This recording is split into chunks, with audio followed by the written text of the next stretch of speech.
Novamente para inglês. The next person we have is Daniel Beckton. Daniel Beckton works now for CTR, but he has his own project. He has his own Ubuntu project. Daniel was traveling around, I think, 50 states of United States of America, and he was taking Ubuntu philosophy to wherever he was going. Round of applause for Daniel Beckton.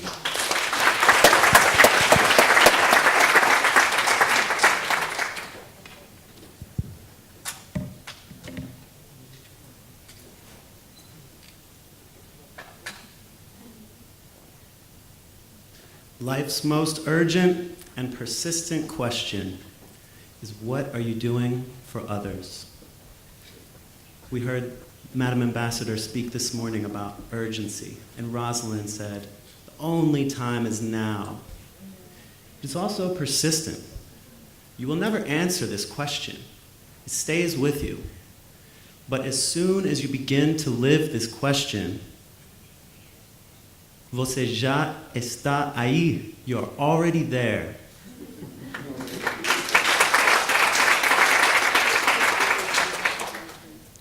Thanks.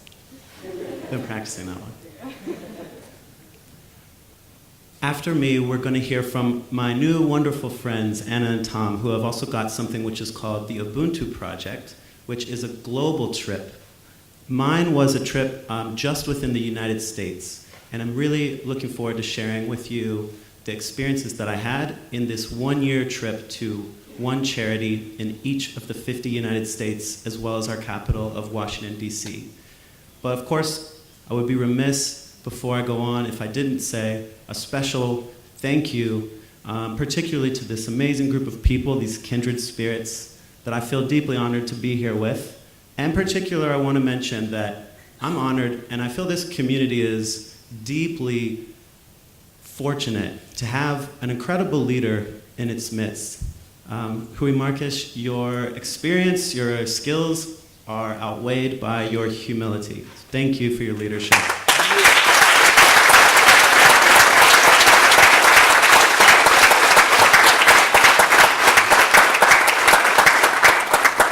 Three concepts that I really focused on. Community. What does Ubuntu mean for us? Accessibility, access to physical space, access to information, and access to opportunities, the American dream. And mobilization, how do we leverage goodwill? How do we harness kindness? How do we mobilize love? So our story begins with CityYear, which is a charity, a nonprofit that I've been working for in the UK as well as the United States. And it gets young people from diverse backgrounds to volunteer in schools in deprived areas of cities around the United States, the United Kingdom, and also in Johannesburg, South Africa. Because of our link with South Africa, which happened because of President Clinton's relationship with Madiba, with Mr. Mandela, we as an organization celebrate and champion the spirit of Ubuntu, and that's where I came across it. So I want to take you back to May of 2010.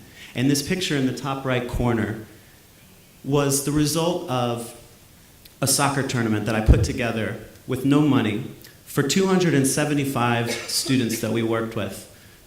We had a stadium, t-shirts, the professional soccer team sent a player and footballs, and I did this with a few of my friends. And this was the moment, the light bulb moment that the Ubuntus have when they do their projects here.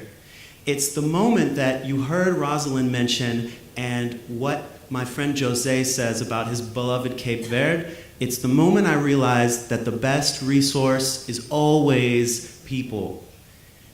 It was the moment that I realized that I need to stop worrying about what I should be doing and start thinking about what can I do for others. But I had a bit of a problem while I was working in California. I was actually in a relationship with somebody in England, 8 time zones away.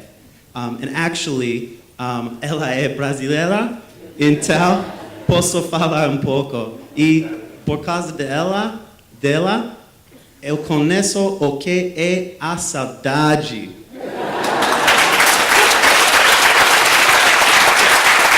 Saudade demais. So I am in May of 2010, and I fly to London to try to get a job.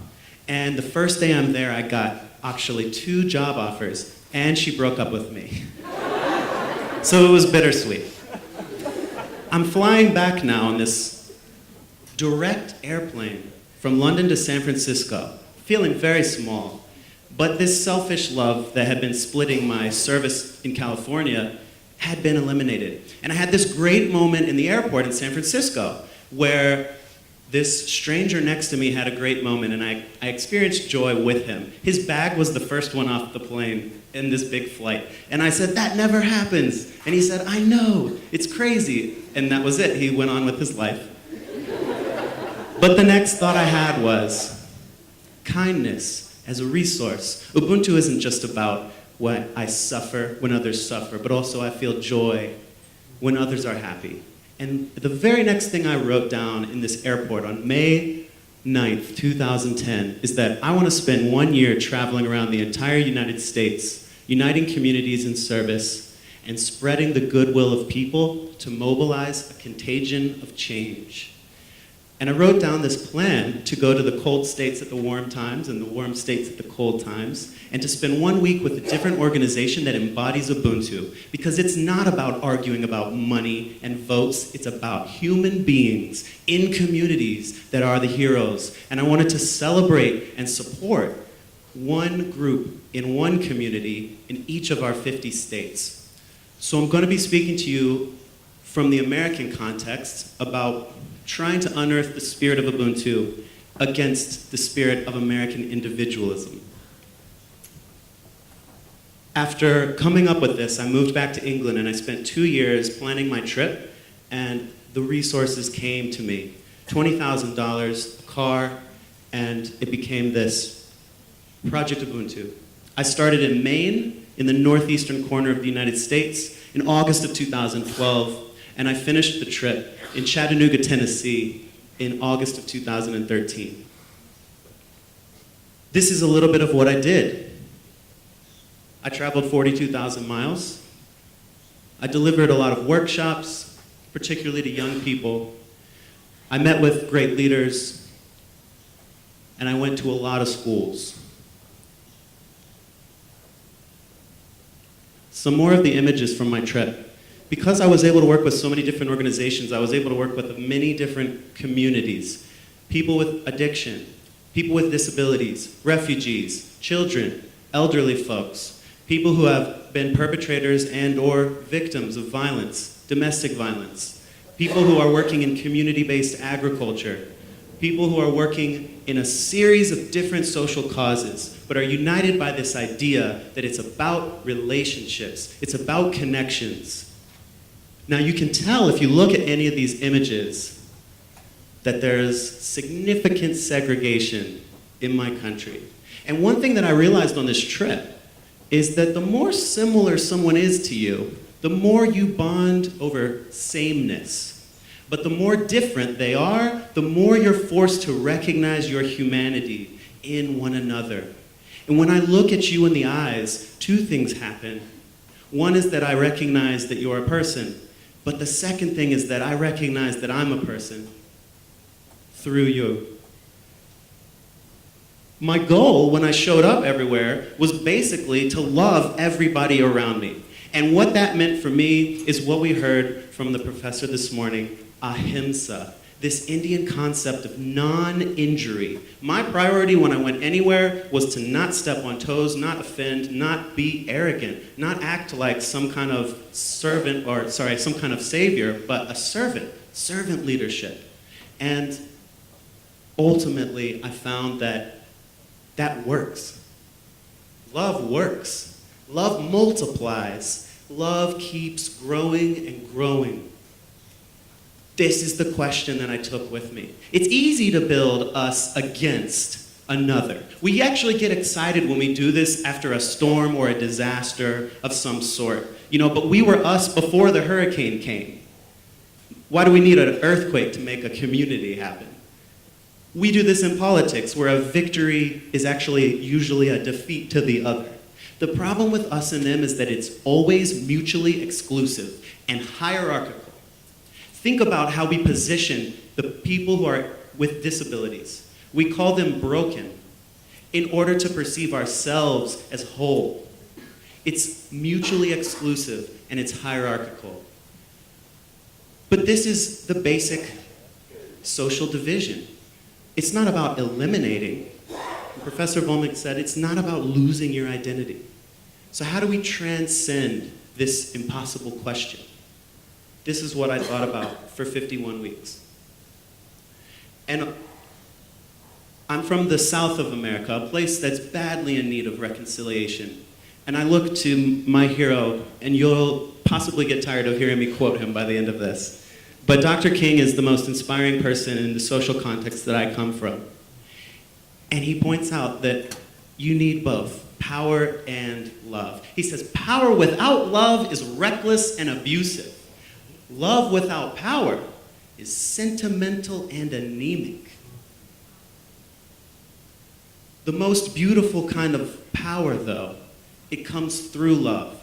And this is something that I began to think about. And Raphael and I have spoken a lot this week about fear and how the story that we tell young people now is one that's rooted in fear. If you want to achieve a desired state, then you either want to be excited about the possibility or you need to be terrified of failing. And we typically focus on the terrified. And I see a teacher in the second row nodding her head, Rosalind. This is operating out of fear. Be a good person or else. Help people because it's expensive not to. People last year told me, oh, this is great what you're doing. It'll be so good on your resume. It's not for my resume. This is about the fear of not having enough power. Power is limited. Money is limited. Land is limited. And when we're fighting about those things, it's always going to produce a scarcity mentality. But what about this other resource? Well, that is an infinite commodity. And that is really exciting. So how do we mobilize this infinite commodity? Well, Dr. King says that power at its best is love, implementing the demands of justice. This question of implementation implies access. You've got to have access to this kind of power. And I want all of you to think right now, do you have safety? Do you know that you're safe? Do you have health? You can take a breath and realize that. Do you know where this next meal is? Do you know where the clothes are that you need? And do you have a place to sleep? And if you do, I believe that it compels you to realize how much you need other people for those very important parts of power that you need. And it connects you to this idea of love if you realize the interdependency. Well, love is a little bit more complicated than 4 letters as well. Some of the ways that the Greeks break it down. Eros is actually the most accessible kind of love. You just need one other person. It's romantic love. Philia love is the unconditional love of kinship and family. And I worked a lot with children who are in foster care or adoptive care who may not have access to this. But our great charge is to map the lessons of unconditional love onto everybody. Agape love. Because Dr. King said an injustice anywhere is a threat to justice everywhere. Even if it's an inefficient business, we have to focus on everybody. Now, in order to mobilize this concept, I think one thing that Dr. King did so well was he operated through challenging people, through challenging groups. And actually, this idea of pride is really, really important. Because too much pride is arrogance, or it can be vanity. But without any pride, you've got no motivation. Without an identity, you've got no reason to be a certain way. What Dr. King did is he challenged groups of people to define themselves through love, through service to others. And when he was 26 years old, he led the Montgomery bus boycott, which was highly successful in Alabama. And he said on the first day of the boycott, that when the history books are written in future generations, the historians will have to pause and say, there lived a great people, a black people, who injected new meaning and dignity into the veins of civilization. This is our challenge and our overwhelming responsibility.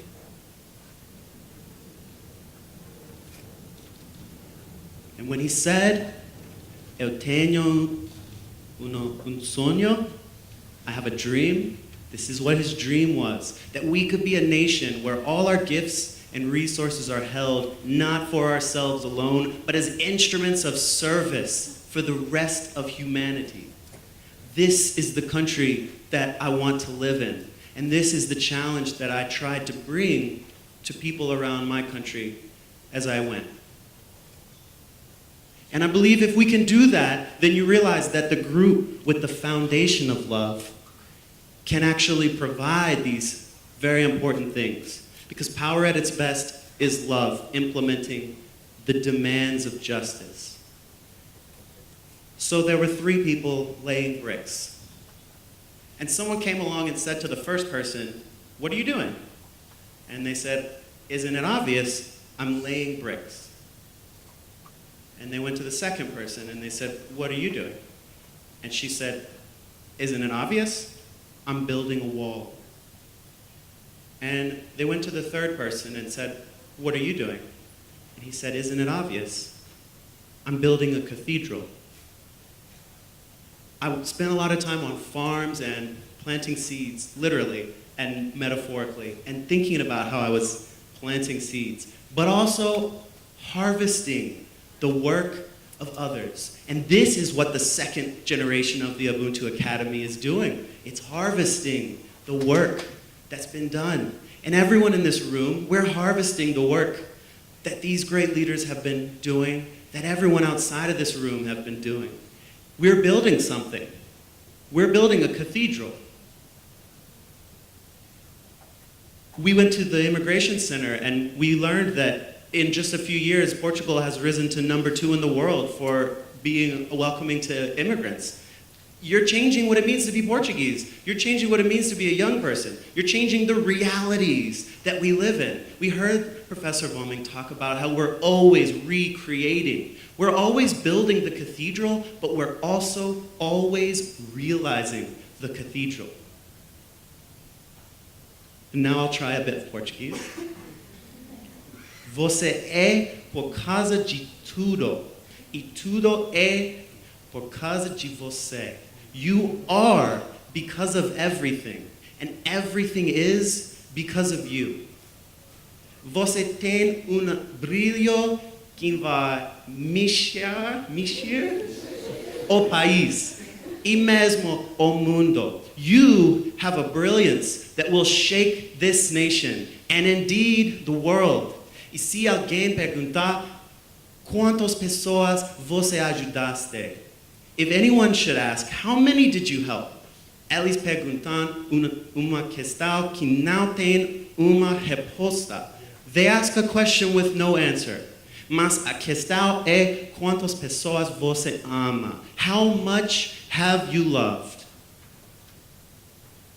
I know it's been said, but it's always been true. You can't stop a war when the war's within you. The only time is now, and now's the right time to tear down your walls and let your light shine. Not because you should, because you could, for goodwill. Mobilize your skills to lead a life fulfilled. I've been, he's been, we've been saved, but everyone's a slave. Turn the page and come out of the cave. Your whole mind missed the picture that's always been and stays. Gaze up at time like divine eyes can. Try to understand, I am that I am. The only thing about all the truth above that's reflected in the wisdom is the truth is love. Burn all the fires and the earth will grow. Turn all the liars in for what they owe. What will show is only mercy upon us. The love of the universe lives on longest. The song is the victory. Quiet when the wind blows and sin goes. The battle of our skin grows. Under them clothes we're kinfolk who's been broke, been blind, till we woke to find that we spoke to rhyme and we walked to dance when we taught the stance. That the thing to learn about all the truth above is you love to live when you live to love. Muito obrigado, namaste.